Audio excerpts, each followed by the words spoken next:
Hello guys, welcome to today's Topic TV.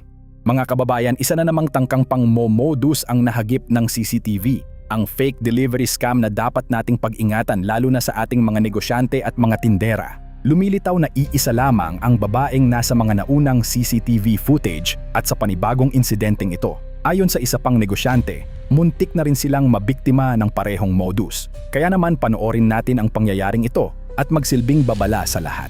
Ayon sa may-ari ng tindahan, dumating ang isang babae na may dalang resibo at agad na sinabing kukunin niya ang bayad sa umano'y 10 sako ng harina. Ang halagang hinihingi, 8,750. Ayon pa sa babae, siya raw ang inutusang kumuha ng bayad dahil ang may-ari umano ng tindahan ang nagpa-deliver ng mga harina. Ngunit hindi basta-basta naloko ang tindera dahil malinaw ang utos ng kanyang amo, hindi siya maaaring maglabas ng kahit anong halaga nang walang kumpirmasyon mula sa may-ari. Dito na nagsimula ang panibagong eksena ng scammer.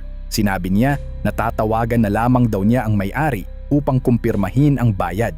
Nagkunwari siyang may kausap sa telepono at ipinapakita sa tindera na tila lehitimo ang kanilang usapan. Pero imbes na maniwala, palihim namang nagchat ang tindera sa tunay na may-ari upang alamin kung may inaasahan ba talagang delivery. Agad namang nagulat ang may-ari. Tinanong niya ang kanyang tindera kung anong resibo ang tinutukoy dahil wala naman siyang inorder na harina. Habang nagpapatuloy ang kanilang usapan sa chat, napansin ng babae na tila kinukumpirma pa ng tindera ang kanyang sinasabi. Dito ay sinabi pa ng babae, "Bakit ka pa nagchat-chat? Kausap ko na nga ang amo mo." Ngunit hindi pa rin nakumbinsi ang tindera. Sa halip, tinawagan niya mismo ang kanyang amo at nang sumagot ang may-ari, sinabi ng tindera na hindi niya kilala ang babaeng nasa harapan niya. Iniabot niya ang telepono sa babae upang sila na mismo ang mag-usap. Ngunit pagkarinig pa lamang ng may-ari sa babae, agad niyang sinabi na hindi niya ito kilala at wala siyang anumang inorder na harina. Hindi rin niya kilala ang pangalan ng taong binabanggit ng babae bilang supplier. Ilang sandali lamang biglang naputol ang usapan dahil nalobat ang cellphone ng tindera. Ngunit sapat na iyon upang mapansin ng scammer na hindi na siya makakalusot. Sa halip na ipilit pa ang kanyang kwento, sinabi na lamang niyang babalikan na lang niya ang bayad at dali-daling umalis sa tindahan. Muli na namang nabigo ang kanyang tangkang manloko. Ngunit sa pagkakataong ito, isang tindahan ang nawalan ng 8,220 pesos matapos malinlang ang isang baguhang tindera na tuwing linggo lamang nagbabantay sa pwesto.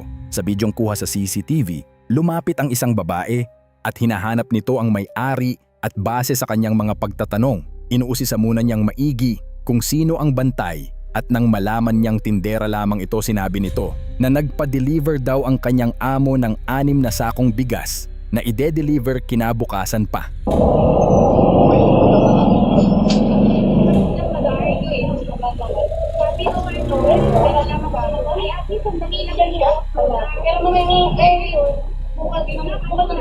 Hindi lang po sigurado.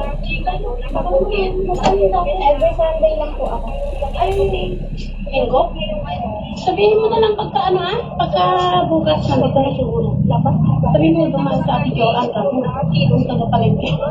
Pauwi na din kami. Tumas. Ito na ang ay, hindi. Tawagan ko na lang kasi ano lang sabi niya. Si ano dito yung nag-receive nila. Magkalang yung uuwi na sa bahay nila. So dito nga ay kunwaring tinawagan niya ang may-ari para ipakita sa tindera na kausap niya talaga ang kanyang amo, kaya agad itong napaniwala sa kanyang acting. Yes po.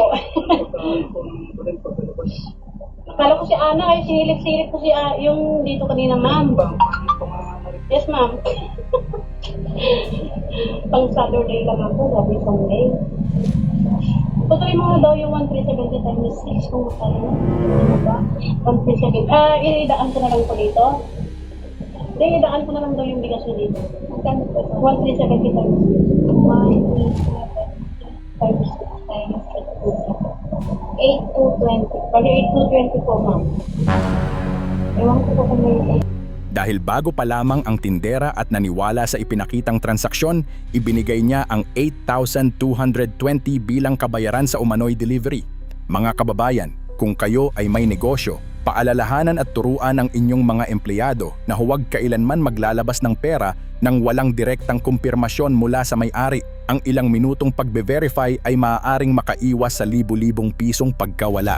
Mag-ingat po tayong lahat at huwag hayaang dumami pa ang mabiktima ng ganitong uri ng panloloko.